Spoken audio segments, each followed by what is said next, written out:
Hello friends, आज हम पढ़ेंगे रॉयल्टी का सेकंड पार्ट। पहले पार्ट हम पढ़ चुके हैं, उसमें हमने 10th इलिस्ट्रेशंस तक समझा था और रॉयल्टी की कॉन्सेप्ट्स को समझा था, उसकी मीनिंग को समझा था एंड टाइप्स ऑफ रॉयल्टी को समझा था। अब बात आती है लॉकआउट। जैसे स्ट्राइक होती है वो वर्कर्स करते हैं, वैसे ही लॉकआउट होता है वो किया जाता है जो भी ओनर होता है किसी भी कंपनी का, ठीक है, फर्म का, उसके द्वारा। तो जो लॉकआउट होता है ये एक प्रोविज़न है, वे जैसे हम रिडक्शन करते हैं ना मिनिमम रेंट में स्ट्राइक के कारण जो वर्कर्स करते हैं, वैसे ही जब लॉकआउट किया जाता है लीजी के द्वारा, ओनर के द्वारा खुद से, इस सिचुएशन में भी मिनिमम रेंट प्रोपोर्शनेटली रिड्यूस हो जाता है अकॉर्डिंग जितनी लेंथ तक लॉकआउट रहा है उसके अकॉर्डिंग, और जो भी टर्म्स हैं, जो एग्रीमेंट हुआ है लेजर और लेजी के बीच में। अब है कई बार सब्सिडी मिल जाती है गवर्नमेंट से, तो कई बार क्या होता है कि जो लेजी होता है उसे है ना कुछ अमाउंट मिल जाता है सब्सिडी का या कंपनसेशन का सेंट्रल या स्टेट गवर्नमेंट से। अगर कहता है कि ये जो अमाउंट है ये रिलेटेड है शॉर्ट वर्किंग से, तो ये कहता है कि it will be created to the short working account. तो ये क्या होगा, ये क्या कर देगा, शॉर्ट वर्किंग अकाउंट में क्रिएट कर देगा। मतलब कई बार क्या होता है सरकार ही सब्सिडी दे देती है शॉर्ट वर्किंग वगैरह की। तो देखो हमें यहाँ पे एक इलिस्ट्रेशन दिया है, हिंदुस्तान स्टील लिमिटेड को लाइसेंस मतलब ऑब्टेन करते हैं लीज वाई लिमिटेड से कोल माइन के लिए 1 अप्रैल 1978 को किस टर्म पे की रॉयल्टी है ना वो 1 रुपये पर टन है, मिनिमम रेंट 12,000 पर एनम है 1 साल का, रिकूपमेंट है शॉर्ट वर्किंग का हर साल का, वो अगले 3 सालों में किया जाएगा, फॉलोइंग मतलब नेक्स्ट, और सब जगह मैक्सिमम 2500 तक ही रिकूप किया जाएगा, ठीक है, 1 साल में। पर एनम का मतलब है 1 साल में। फिर है स्ट्राइक के केस में जो मिनिमम रेंट है वो प्रोराटा बेसिस पे लिया जाएगा एक्चुअल वर्किंग डेज के अकॉर्डिंग, लेकिन लॉकआउट के केस में लीजी है ना वो इंजॉय करेगा कंसेशन मिनिमम रेंट का 50%, जितने पीरियड तक लॉकआउट रहा था उसका 50% तक। इसके अलावा जो हिंदुस्तान लिमिटेड है उसे है ना ग्रांट की जा रही है कैश सब्सिडी 25% जो भी अनरिकवेबल शॉर्ट वर्किंग है ना सेंट्रल गवर्नमेंट के द्वारा। तो देखो यहाँ पे पहले 6 सालों का हमें डाटा दिया गया, एक्चुअल रॉयल्टी बताई गई थी, मिनिमम रेंट हमारा 12,000 था, लेकिन यहाँ पे 83 में जाके 73 दिन की स्ट्राइक हुई थी, तो 73 दिन की स्ट्राइक के अकॉर्डिंग हमने मिनिमम रेंट में से कम कर दिया, तो हमारा मिनिमम रेंट आ गया 9600। और 84 में जाके लॉकआउट हुआ था 4 महीने का, तो 4 महीने का लॉकआउट हुआ था, और ना इसने बोलता लॉकआउट के केस में हमें 50% की कंसेशन मिलेगी, तो 50% की कंसेशन हो गई, तो 2,000 हमारे पास वैल्यू आ गई, जो घटा देंगे तो 12,000 में से 2,000 जाएंगे तो 10,000 हमारा मिनिमम रेंट हो गया। फिर हमने शॉर्ट वर्किंग की अमाउंट निकाली, फिर इसने बोला था कि शॉर्ट वर्किंग है ना वो अगले 3 सालों तक रिकूप होगी, तो 5,000 की 1 2 3 मतलब 82 तक रिकूप होगी, और मैक्सिमम 1 साल में 2500 ही रिकूप हो सकता है। यहाँ पे हमारे पास कितना एक्स्ट्रा बैलेंस है, रॉयल्टी में से घटा रहे हैं मिनिमम रेंट को, तो 4100 रुपये है, लेकिन 2500 रिकूप हुआ, 2500 रिकूप हो गया, और बच्चा 2500 अगर हम घटा रहे हैं, ठीक है, तो कितना आ रहा है एक्स्ट्रा, 1600 में से 1600 में से 1600 है, मतलब 1600 है और 100 है, इसमें से अगर हम 2500 हटा देते हैं रिकूप के, तो हमारे पास 13,600 बैलेंस बचता है जो हम पे कर देंगे, क्योंकि पूरा पैसा जो एक्स्ट्रा था ना हमारा रॉयल्टी का, एक्चुअल रॉयल्टी का मिनिमम रेंट के ऊपर एक्स्ट्रा, वो हमने पूरा नहीं यूज़ किया रिकूपमेंट में, क्योंकि इसने बोला था मैक्सिमम 2500 ही रिकूप कर सकते हैं 1 साल में, ठीक है। इसके बाद बची हुई को हमने नेक्स्ट ईयर में रिकूप किया, नहीं जो रिकूप हुई उसको हमने भेज दिया इरिकवेबल अमाउंट में कि नहीं हुई, ठीक है। ऐसे ही यहाँ पे हुआ। अब जो इरिकवेबल अमाउंट थी उसका इसने बोला था सरकार हमें 25% सब्सिडी दे रही है, तो सब्सिडी कितनी मिली इनका 25%, वो सब्सिडी मिल गई, और बचा हुआ हमारा किस में चला जाएगा, P&L अकाउंट में, ठीक है। तो ये इसमें बताया गया है कि 5th मैंने है ना ये नंबर डाला है 300 पे, कि 300 को हमने ना यहाँ पे ट्रांसफ़र नहीं किया, ना तो P&L में ना रिकूपमेंट में ना सरकार, क्योंकि है ना इसको हम अगले 3 सालों तक रिकूप कर सकते हैं, ओके। क्योंकि अभी ये अकाउंट पूरा क्लोज नहीं हुआ है, यहाँ पे हमें सिर्फ 6 साल तक की दिखा रखी है वर्किंग, लेकिन इसको हम अगले 3 सालों तक रिकूप कर सकते हैं, इसीलिए हमने इसको यहाँ कहीं भी ट्रांसफ़र नहीं किया। मेन ट्रांजेक्शन्स आप समझ ही गए हो, ये इसने एंट्री करके बता रखी है। फिर रॉयल्टी अकाउंट बनाएंगे, देन शॉर्ट वर्किंग अकाउंट बनाएंगे। अगर आपको जर्नल्स याद है तो आप आसानी से इनको बना सकते हो।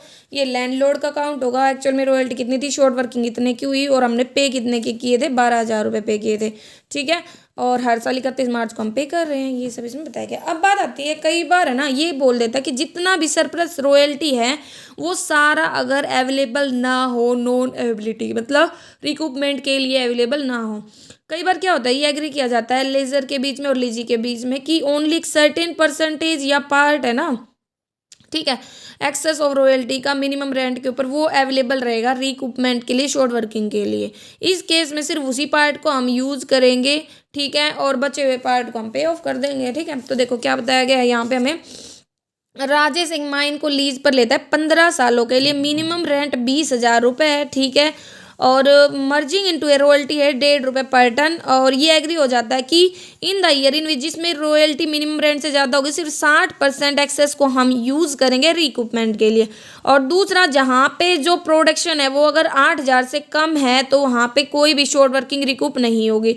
तो ये 11,000 रुपये शॉर्ट वर्किंग के रिकूप नहीं है, सीधे पीएनएल में चले गए, क्योंकि जो 6,000 है आउटपुट ये हमारा 8,000 टन से कम है, ठीक है। फिर नेक्स्ट बोल रखा है हमें नेसेसरी अकाउंट्स बनाने हैं बुक्स ऑफ लीजी में, आउटपुट पहले 5 सालों का ये हमें दे रखा था, 1.5 रुपये के हिसाब से था, रॉयल्टी आ गई है, मिनिमम रेंट आ गया, शॉर्ट वर्किंग निकाल ली। अब ये तो हमारे रिकूप होगी नहीं, अब ये 5,000 हमारे रिकूप होंगे, और इसने बोला है कि 60% अमाउंट को हम रिकूप करेंगे। तो देखो कितना एक्सेस है ये हमारा, यहाँ पे हमारा एक्सेस है 2,500 रुपये का, 2,500 रुपये का, लेकिन 2,500 अगर 60% देखोगे तो मतलब 1,500 हम रिकूपमेंट में यूज़ कर सकते हैं। ऐसे ही इसमें 4,000 रुपये ज़्यादा है, 4,000 का अगर 60% ले तो 2,400, तो 2,400 ही हम रिकूपमेंट में यूज़ कर सकते हैं, मतलब 60% वैल्यू हमने निकाल रखी है, ठीक है। तो इस तरह से हम इसको रिकूपमेंट में यूज़ करेंगे सिर्फ 60% वैल्यू को, और 40% बची हुई होगी वो पे ऑफ कर देंगे। इसी में तो 20,000 तो मिनिमम रेंट था, और 1,000 जो एक्सेस था मिनिमम रेंट पे जो हमने यूज़ नहीं किया रिकूपमेंट पे वो है। ये सारा काम यहाँ पे भी दिखा रखा है कि 60% एंड 60%। फिर royalty account, then short working. अगर आपको एनालिटिकल टेबल बनाना आ गया देन ये बहुत ज़्यादा आसान है। अब यहाँ पे हमें नेक्स्ट क्वेश्चन दिया है, उसमें हमें ना कुछ जर्नल एंट्रीज दी गई है और उनका एक्सप्लेनेशन बताना। देखो short working account, royalty account and as account. तो हमारा यहाँ पे जो एक्चुअल रेंट है वो कम है मिनिमम रेंट से, तो हम किस में भेज देते हैं उसको, शॉर्ट वर्किंग अकाउंट में, कि मिनिमम रेंट 16,000 का था, बचा हुआ हमने 6,000 शॉर्ट वर्किंग में भेज दिया, और एक्चुअल में रॉयल्टी हमारे 10,000 की थी।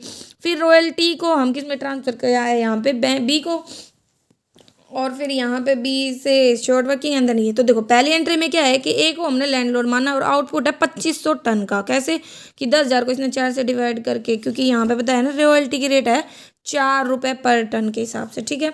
तो वैसे इसने निकाल के देखा, मिनिमम रेंट 16,000 का है, तो शॉर्ट वर्किंग आ गई 6,000 की। सेकंड एंट्री में जो लैंडलॉर्ड है सेकंड माइन का वो बी है, और आउटपुट है माइन का लीज के अंतर्गत से वो है 6,250, क्योंकि है ना 25,000 जो रुपये थे उसको इसने 4 से डिवाइड कर लिया, क्योंकि 4 रुपये 1 टन के हिसाब से, तो इतने टन आ गया। थर्ड में जो एंट्री है वो पास की गई है शॉर्ट वर्किंग की रिकूपमेंट के लिए, जो एंट्री इंडिकेट करते हैं कि रॉयल्टी ड्यू टू बी का जो मिनिमम रेंट है वो बढ़ जाता है, तो 5,000 इसने रिकूप किए हैं इस एंट्री में। और नेक्स्ट फोर्थ एंट्री में कहता है कि ये पास की है ट्रांसफ़र करने के लिए टोटल रॉयल्टी दोनों माइंस की, जो ये 35,000 रुपये है, और जो अनरिकूप शॉर्ट वर्किंग है उनको किसमें, पीएनएल अकाउंट में।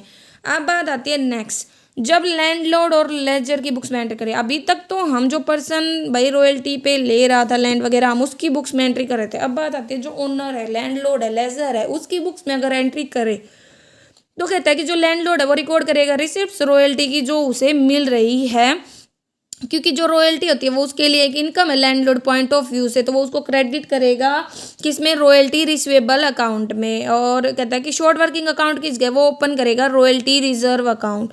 जर्नल एंट्री क्या है, in the books of ledger, ये रिवर्स हो जाएंगे to that pass in the books of the lessee. Example के लिए अगर जो रॉयल्टी है 15,000 है, मिनिमम रेंट 20,000 है, तो देखो यहाँ पे तो जो लीजी है उसकी बुक में तो सीधा रॉयल्टी अकाउंट है, फिर शॉर्ट वर्किंग टू लैंडलॉर्ड, क्योंकि ना मिनिमम रेंट 20,000 था जो हम पे करेंगे, एक्चुअल में रॉयल्टी 15,000 थी, तो 5,000 शॉर्ट वर्किंग में जाएगा, देन हम लैंडलॉर्ड को पे कर देंगे, क्योंकि जो ज़्यादा होता है वो पे करते हैं, तो हमने लैंडलॉर्ड को 20,000 पे कर दिया, और फिर जो भी हमारा रॉयल्टी था उसको हमने पीएनएल में दे दिया। लेकिन अगर लैंडलॉर्ड की बुक्स में करेंगे तो लेजी से हमें मिलेगी अमाउंट, तो क्या रॉयल्टी रिसीवेबल अकाउंट, जो नहीं मिला वो रॉयल्टी रिजर्व अकाउंट में जाएगा, क्योंकि शॉर्ट वर्किंग की जगह वहाँ हम ओपन करते हैं रॉयल्टी रिजर्व अकाउंट, देन हम पेमेंट कर देंगे लैंडलॉर्ड को, और लास्ट में उसको पीएनएल अकाउंट में ट्रांसफर कर देंगे रिसीवेबल को।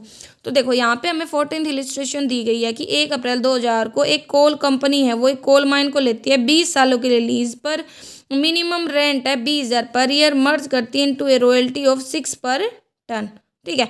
तो 20,000 मिनिमम रेंट है, 6 रुपये का 1 टन है, और इसमें बताया गया है कि आउटपुट हमारा ये सब इसमें बताया गया है। ओके, तो 6 से मल्टीप्लाई कर देंगे तो रॉयल्टी रिसीवेबल पता चल गई, मिनिमम रेंट 20,000 का था, तो यहाँ से हम घटाएंगे तो शॉर्ट वर्किंग आ गई। आगे इसने बोला term of the lease provide that the dead rent not merge in royalty could be deducted out of the future royalty, ठीक है। और रिकवरी होगी 3 सालों तक, मतलब रिकूपमेंट अगले 3 सालों तक कर सकते हैं। तो 5,000 को हम आगे आने वाले 3 सालों तक, 2,000 को उससे आगे आने वाले 3 सालों तक। जो नहीं होगा उसको सीधा ही हम किस में भेज देंगे, हम P&L अकाउंट में। तो यहाँ पे 400 एक्सेस हुआ तो उसका यूज़ होगा, यहाँ पे 4,000 हुआ तो वो यूज़ हो गया, और बचा हुआ हम किस में भेज देंगे, हमारा रॉयल्टी अकाउंट में। तो 5,000 में से 44 रिकूप हो गया तो 600 किस में चलेगा, P&L में। अब 2,000 को तो आगे 1 साल तक और रिकूप कर सकते हैं ना, इसीलिए हमने इसको P&L में नहीं भेजा। अब ये लैंडलॉर्ड के में अगर पेमेंट देखें तो वही है, लीजी अकाउंट डेबिट टू, क्योंकि लेजर है ना वो, तो royalty receivable to royalty reserve कितने की मिलेगी भाई, 20,000 रुपये रॉयल्टी के, 5,000 किस में चला जाएगा, रॉयल्टी रिजर्व अकाउंट में। फिर वही है, बैंक अकाउंट डेबिट टू लीजी से पैसे मिले हैं, फिर P&L में सेम यही ऊपर वाली एंट्री होगी, क्योंकि उसमें भी तो शॉर्ट वर्किंग हुई थी। नेक्स्ट क्या हो जाएगा, नेक्स्ट में हम वो जो पैसा है 400 का वो हमने यूज़ कर लिया है रॉयल्टी रिजर्व का रिकूपमेंट में, तो वही है, ये यहाँ पे आ जाएगा। फिर सब ये एंट्रीज वगैरह हमने बता रखी है। ओके, अब नेक्स्ट टॉपिक आता है हमारा सब लीज। कई बार क्या होता है कि जो टर्म होती है ओरिजिनल लीज की, वो एम्पावर करते हैं लीजी को कि वो सबलेट कर दे एक पार्ट को, मतलब किसी दूसरे को भी वो है ना रॉयल्टी बेसिस पे दे दे लैंड को या माइन को किसी दूसरे पर्सन को, इसे बोलते हैं सब लीज। एक जो पर्सन है जिसे सब लीज दिया जाता है उसे बोलते हैं सब लीज। एग्जाम्पल के लिए ए है, वो होल्ड करता है लीज ऑफ मिनरल बी से, और वो ग्रांट कर देता है इसका कुछ पार्ट सी को सब लीज बेसिस पे। इस केस में ए है ना उसको हम लीजी बोलेंगे, बी लैंडलॉर्ड होगा और सी सब लीजी होगा। रॉयल्टी जो पेबल होगी ना ए के द्वारा बी को, वो कैलकुलेट होगी टोटल आउटपुट के बेस पे, जो ए ने भी यूज किया और सी ने भी, ठीक है। और जो स्टेटस होगा ना सी का, वो लीजी का होगा, एंड फॉर हिम ए है ना वो लैंडलॉर्ड होगा, क्योंकि उसी ने तो उसे लीज पर दिया है, तो वो रॉयल्टी पे करेगा ए को, जो आउटपुट उसने कमाया है उसके ऊपर। ये यूजुअल है कि जो टर्म ऑफ एग्रीमेंट ए और बी में वो क्वाइट डिफरेंट होगी जो ए और सी में है। पोजीशन है ए की 2 तरीके से हो जाएगी, एक तो लीजी रहेगा बी के लिए और एक लैंडलॉर्ड रहेगा सी के लिए। तो वो 2 प्रकार की बुक्स मेंटेन करेगा। पहला, अगर लीजी की तरह मेंटेन करेगा तो रॉयल्टी पेबल अकाउंट, लेजर या landlords account and short working recoverable amount, और लैंडलॉर्ड के रूप में रॉयल्टी रिसीवेबल अकाउंट, सब lease account and royalty reserve account. तो एक टाइप से कहे तो वो 2 एनालिटिकल टेबल बनाएगा। फर्स्ट एनालिटिकल टेबल में कैलकुलेट करेगा रॉयल्टी जो उसे पे करनी है बी को, सेकंड एनालिटिकल टेबल में कैलकुलेट करेगा रॉयल्टी जो उसे सी से मिलनी है। और एक ही बुक्स में जो बैलेंस होगा शॉर्ट वर्किंग रिकवरेबल अकाउंट्स का, वो अपीयर होगा बैलेंस शीट में as an assets, and balance होगा रॉयल्टी रिजर्व अकाउंट को, वो अपीयर होगा बैलेंस शीट में as a liability. Royalty payable account and royalty receivable account ये ट्रांसफर होते हैं दोनों P&L अकाउंट में at the end of the year. तो हम 15th इलिस्ट्रेशंस को देख लेते हैं। अल्फा को लिमिटेड है, वो होल्ड करते हैं एक lease of mine from Shri Shah 40 साल के लिए 1 अक्टूबर 1982 को। लीज में रॉयल्टी 2 रुपये पर टन के हिसाब से, मिनिमम रेंट 30,000 है, हाफ ईयरली पे हो रहा है। फिर वो सब लीज पर दे देता है इसको 20 सालों के लिए 1 अप्रैल 1983 को। नीरा को 1/2 of area at A royalty 3 रुपये पर टन के हिसाब से, मिनिमम रेंट 20,000 ले रहा है, ये भी हाफ ईयरली पेबल है। ओके, फिर आगे इसने बोल दिया Alpha co limited was in title under the lease for the landlord to recover short working, मतलब जो अल्फा को है उसके ऊपर तो कोई लिमिटेशन नहीं है, वो तो रिकूव कर सकते हैं जब उसका मन। लेकिन नीरा को है ना वो 3 सालों तक ही कर सकते हैं। ओके, तो देखो हाफ ईयरली मतलब 3 हाफ ईयर तक। ओके, देन इसने देखो हमें क्या क्या दिया है, डाटा दिया अल्फा को लिमिटेड का और नीरा का जो भी आउटपुट है वो अभी हम दिखाना है। तो देखो सबसे पहले तो पेबल के रूप में बनाएगा और देन वो रिसीवेबल के रूप में। 2 एनालिटिकल टेबल बनानी है, तो यहाँ पे आउटपुट है ना वो खुद का नहीं दिखाएगा। तो 2,000 प्लस ये 0, ठीक है। नेक्स्ट में 4,000 प्लस एक 5,000, वो दोनों का जो आउटपुट होगा ना अल्फा प्लस नीरा, वो दोनों लिया जाएगा बी को। बी की माइन तो पूरा यूज कर रहे हैं ना, वो ओनर एक्चुअल में है जो उसका, ठीक है। तो ये यहाँ पे आ गया। फिर रॉयल्टी पेबल जो होगी 2 से मल्टीप्लाई कर देंगे क्योंकि 2 रुपये के हिसाब से ली थी, लेकिन यहाँ पे आउटपुट सीधा वही देंगे जो नीरा ने एक्चुअल में यूज किया है। ये आ गया रॉयल्टी 3 रुपये के हिसाब से। इसका मिनिमम रेंट हाफ के बेस पे दे रहे हैं, 1 साल का 30,000 था तो हाफ करेंगे तो 15,000 आ जाएगा, इसका 10,000 आ गया। फिर ऐसे ही शॉर्ट वर्किंग आ रही है, यहाँ पे रॉयल्टी रिजर्व आएगा। इसके लिए तो कोई लिमिट नहीं थी, जब मन कर रहा था तब तक वो रिकूप कर सकता था, शॉर्ट वर्किंग रिकूप होती जा रही है। लेकिन यहाँ पे लिए लिमिट बताई थी 3 हाफ ईयर तक, तो जितना हो जाएगा वो ठीक है। और अगले को हम किस में भेज देंगे, शॉर्ट वर्किंग मतलब P&L अकाउंट में, ठीक है। अनरिकूप रॉयल्टी रिजर्व हमारा ये दे रखा है इसने, ठीक है। अब इसके बाद वही है, बुक्स वगैरह को मेंटेन करना है हमें। ओके, और इसने बोला था कि पेमेंट हमारी 30 सितंबर को जाके हो रही है, तो 30 सितंबर को दिखाएंगे हम अगले मंथ की। तो ये सारी हमारी बुक्स हैं। आगे नेक्स्ट टॉपिक आता है जब 2 मिनिमम रेट्स हों, ठीक है, रॉयल्टी के लिए किसी भी टाइम 2 रेट्स हो मिनिमम रेंट की। तो ये देखो 1 अक्टूबर 1991 को एक्स एक्वायर करता है लीज पर 600 एकड़ ऑफ लैंड वाई से subject to the royalty of 4 per ton on all coal dispatch. ये एग्री हो जाता है कि जो मिनिमम रेंट है वो 10 पर एकड़ होगा पर एनम, जो चार्ज किया जाएगा जब डिस्पैच हो जाएगी कमेंसमेंट, ठीक है। और एंड उसके बाद 15, मतलब कमेंसमेंट से पहले तो 10 रुपये और कमेंसमेंट के बाद 15 रुपये चार्ज करेगा, तो दो रेट आ गई मिनिमम रेंट की, ठीक है। तो डिस्पैच बिगेन होता है 1 अगस्त 1992 के बाद। तो 1992 के बाद मतलब 1992 से तो वो क्या चार्ज करेगा 15, उससे पहले वो चार्ज करेगा 10 रुपये। तो देखो यहाँ पे कितने टन था, 600 की मल्टीप्लाई की 10 से तो कितना आ गया 6000। लेकिन कितने महीने रहा, अब 1992 में स्टार्ट कब हुआ, 1 अक्टूबर 1991 को, और ये बोल रहा है 31 दिसंबर को क्लोज हो रहा है अकाउंट। तो अक्टूबर नवंबर दिसंबर 3 महीने, तो 3 महीने के लिए कितना मिनिमम रेंट बना 1500।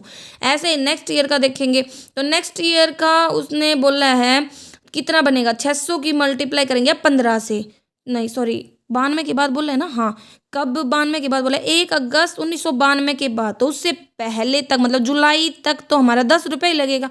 तो यही किया है, जनवरी से जुलाई तक निकाला 7 महीने के हिसाब से 10 रुपये के हिसाब से, फिर 600 पे 15 की मल्टीप्लाई करके बचे हुए 5 महीने का निकाला 15 के हिसाब से। तो ये आ गया हमारा 1992 का, ठीक है। अब 93 94 का तो फिक्स बता ही रखा है 15 मल्टीप्लाई 600, क्योंकि ऐसा कुछ नहीं है। लेकिन यहाँ पे है ना थोड़ा टाइमिंग में था, जब वो डिस्पैच होना कमेंसमेंट शुरू होता है और जब वो पूरा हो जाता है उसके बाद का, ठीक है। और इसमें 31 दिसंबर को बुक्स क्लोज हो रही है, ये इसने क्लियरली बोला है। फिर वही है शॉर्ट वर्किंग वगैरह और उनका जो भी रिक्रूटमेंट बनता है हम वो कर लेंगे, ठीक है। इसने ये बताया है, ओके। पर 2 रेट्स थी, ये थोड़ा कंफ्यूजिंग था यहाँ पे। अब है नेक्स्ट अकाउंटिंग रिकॉर्ड, जब कनेक्शन किससे रिलेटेड है, ऑयल वेल्स की रॉयल्टी से। तो कहता है कि जब जो ओनर होता है कुछ ऑयल वेल्स का, वो ग्रांट कर देता है राइट कि भाई हाँ आप ऑयल्स को एक्सट्रैक्ट कर सकते हो। जो पर्सन है, जो कंपनी है जो एक्सट्रैक्ट कर रहा है ऑयल को, उसे हम बोलेंगे लीजी। एंड जो रॉयल्टी होगी ना इस केस में वो कैलकुलेट होगी कितना टन ऑयल लिया गया है वेल से, मतलब कुएं से। मेथड होगा अकाउंटिंग रिकॉर्ड करने का सिमिलर होगा जैसे हमने अभी तक माइनिंग रॉयल्टी को पढ़ा है।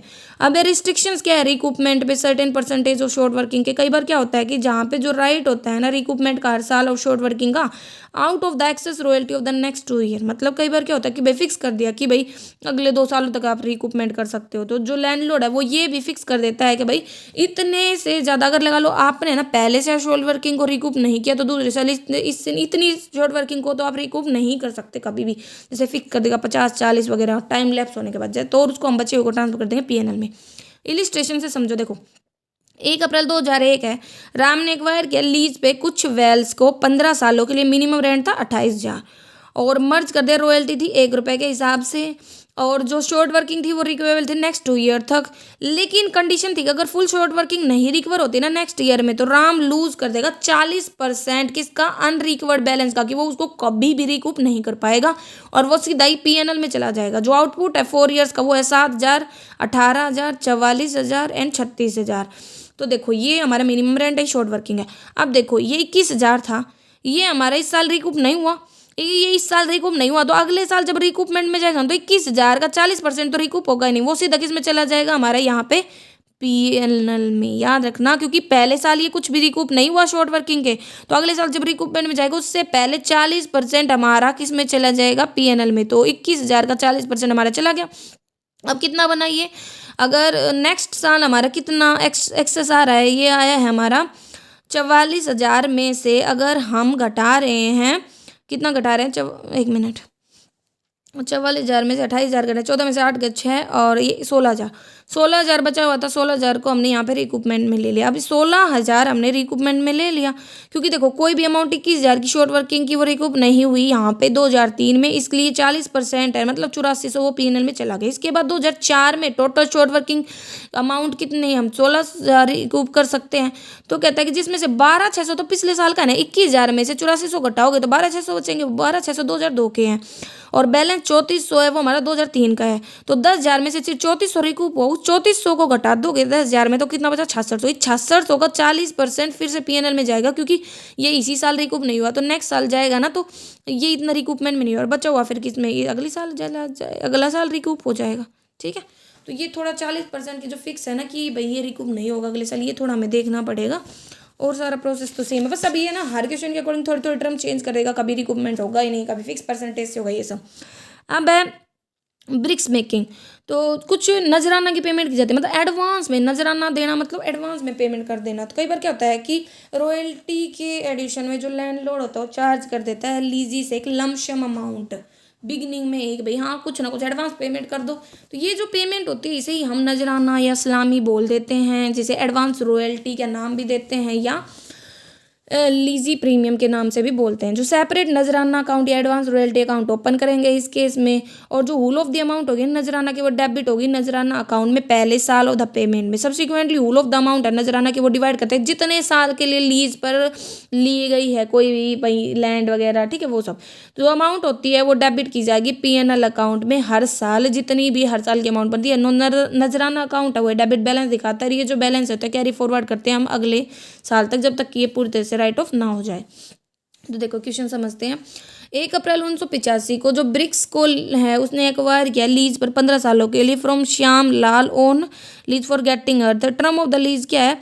Annual rate of royalty is 5 पर 100 cubic feet of earth taken out. Second कहता है कि जो एनुअल रेट है रॉयल्टी की वो है 5 रुपये, लेकिन 100 क्यूबिक फीट के हिसाब से, ठीक है। और मिनिमम रेंट है 1200 रुपये। और 1 अप्रैल 1985 को कंपनी ने ना 3000 श्यामलाल को नजराना के रूप में दे दिए।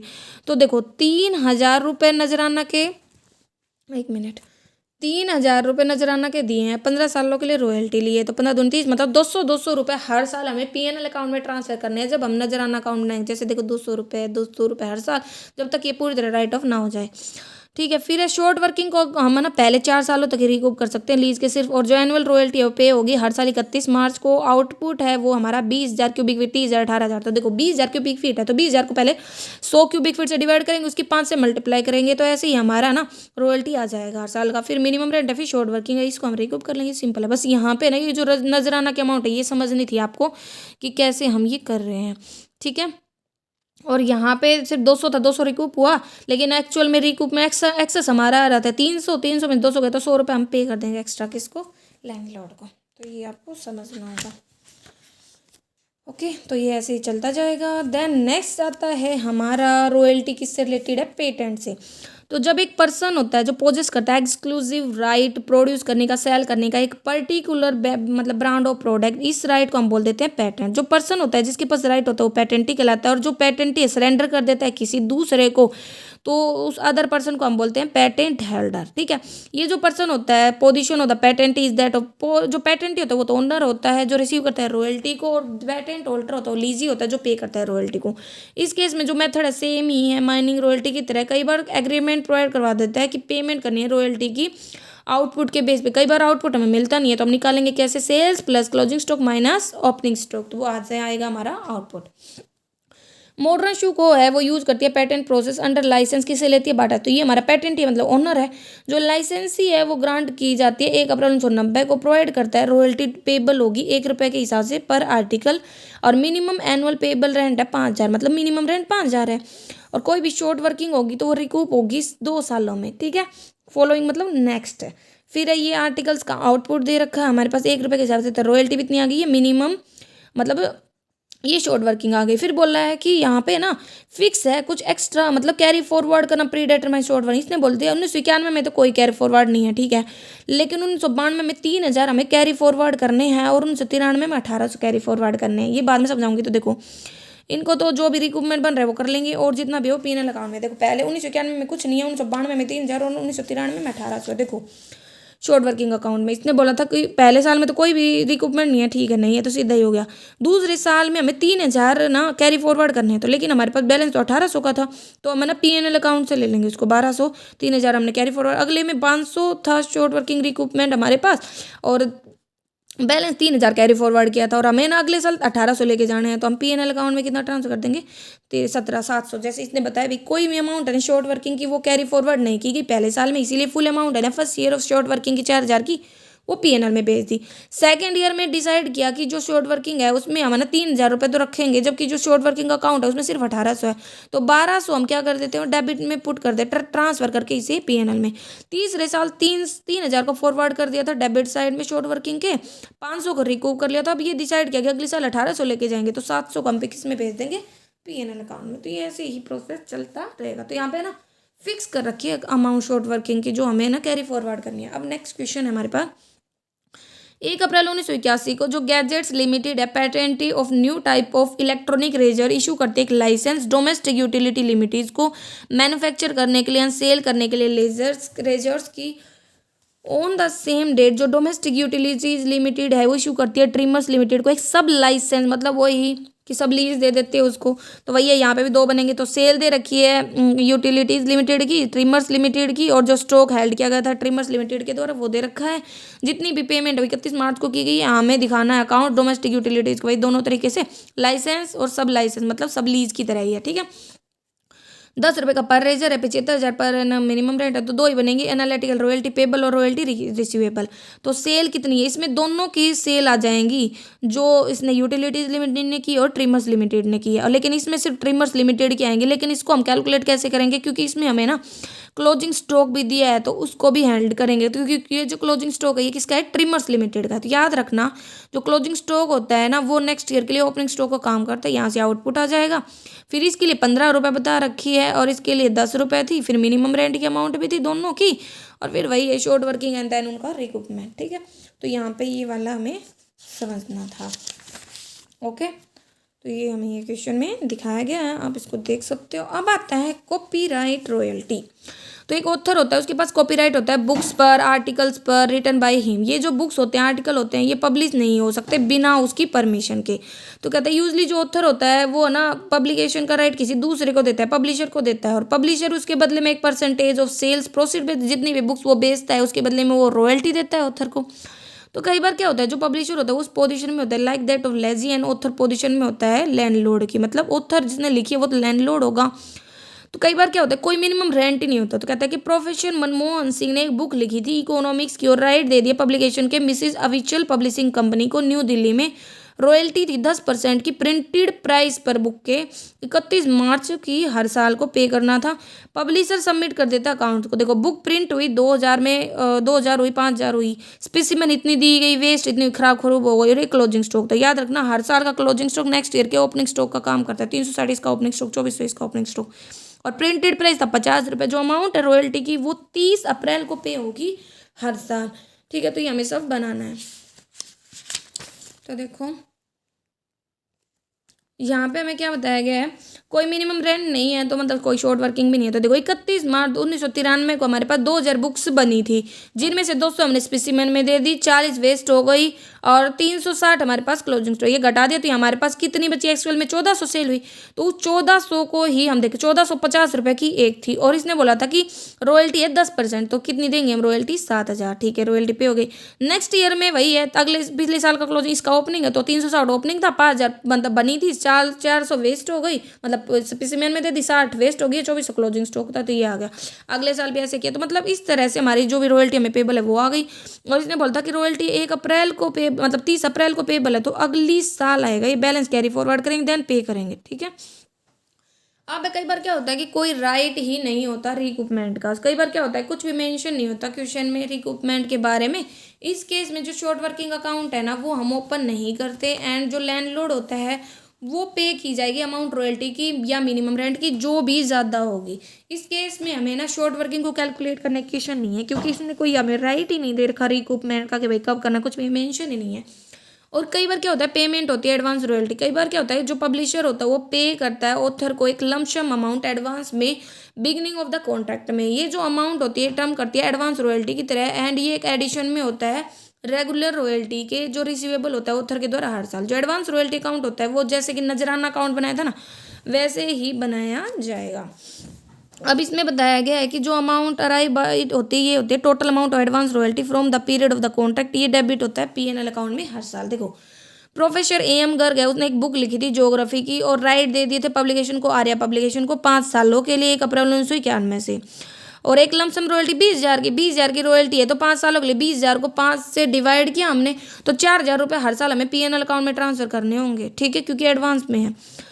और 4 रुपये की एक कॉपी है जो बेची गई है, और मिनिमम रेंट 15,000 का है। फिर ये इतने कितनी कॉपियाँ बनी है, 1992 में 18,000 है, 1992 में 15,000, 1993 में 18,000, 1994 में 21,000 है। हर सब्सिक्वेंट ईयर में रॉयल्टी ठीक है जो पे की जाएगी। मतलब ये रॉयल्टी है ना मिनिमम रेंट इसने फिक्स कर दिया 15,000, 18,000, 21,000 हर साल का अलग अलग। और जो बुक बेची गई है वो इसने बताई यहाँ कि हमें 3,000, 4,200, 6,000 और 4 रुपये हर एक बुक के हैं। ये आ गई रॉयल्टी पर बुक। ठीक है, रिकूपमेंट वगैरह कुछ बोलना नहीं है, तो अमाउंट लैंडलॉर्ड कुछ कौन सी पे होगी, जो भी एक्सेस होगी वो हम पे कर देंगे।